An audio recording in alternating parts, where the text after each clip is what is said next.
Hi everybody, welcome to NikeLab. I'm Nick and this is Elgar. Hello. And Elgar's job is fashion director of British GQ Style. Can we make some noise please for the legend that is Roger Federer? Hi Roger. Now you've worked with Nike before and you've done like an on-court collection. Yeah. But how different was it doing something that you've done now, like the off-court collection? Was it a different process? Was it a different day in the office? It's very different. I don't know how to explain. It's just something I haven't done before, I guess. And the on-court stuff, I know what I like, what I don't like, you know, the materials and so forth. It's all logical to me. Off-court, I guess, what was I looking for? Something comfortable, something you could wear often. I don't want to say all the time. You should have more things than just this in your closet, you know. But Now, sorry. he doesn't like the backhand very much. Look, he's always going forehand. one backhand. Let's see the backhand. Yeah. How would you say that your own style on court has changed? It's definitely become more tailored, right, over the past decade. Absolutely. Well, I grew up in the times with, you know, Pete and Andre, you know, when they were used to use the baggy stuff, when basketball had a huge influence, you know, because of the Jordan era. Mm-hmm. So, of course, I wanted to look the same. Baggy stuff. I wanted to go from S to extra large as quick as possible. So, of course, I was wearing extra large shirts. Today I wear an M. I don't know I don't know where I've gone. I feel like over the past few years, it's like fashion has definitely like warmed to sportswear and streetwear. Like, do you notice that at somewhere like GQ and GQ Style? Yeah, massively. Yeah, I think. I mean, they had a real massive moment. I think in sort of the maybe mid to late 90s, and sportswear was kind of huge. But it's become so versatile now. I think that's the appeal. You know, anyone can wear it. So. I remember when you were younger and it was like you had to wear like shoes to go out. Yeah, you don't have like to. You anymore. weren't allowed trainers. Yeah. Yeah. Shoes. Weird. Now, sorry, do you remember? Yeah. A few years back, at a restaurant, they told me you can't come in with these shoes. I was like, really? Like, yeah, they're too sporty. I was like, no. I said, okay, I guess I go eat somewhere else then, no problem, you know. So yeah. Are you even trying? What's that? Are you actually even trying? Do I look like a bit casually? Or? Yeah, just a little bit. Now sweating. Now we're getting relaxed. You see, now we're not missing anymore.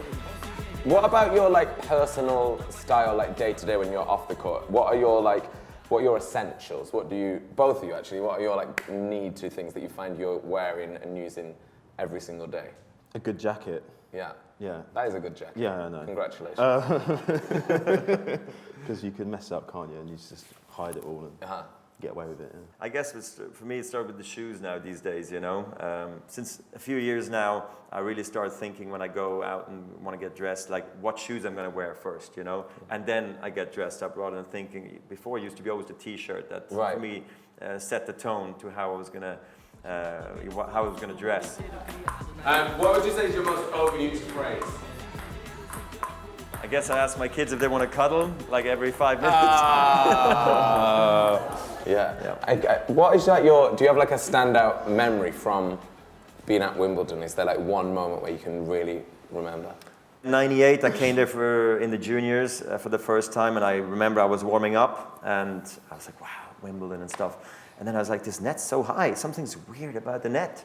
So I went to the umpire and said, I'm sorry, can you just please check the net? I really feel like it's this much too high. So I was like, seriously? Like, this is Wimbledon. Like, we got this. We got this, little kid, you know? So I was like, just please check. So he went downstairs and went, no, it's perfect. So I was so nervous, I just thought the net was like a volleyball net. Now, your collection is inspired, there's a lot of it that's all about your personal history, which is great. Tell us about the importance of the 5-dot motif. So I guess it's interesting. It's a bit symbolic, I guess, you know, because I was very lucky that I had wonderful parents and still have, and they've been unbelievably supportive. Playing with my dad, you know, he would not allow me to do like the moon balls, you know, like to hit it super like high, that it would bounce high, because old school everybody used to use the continental grip and play slice.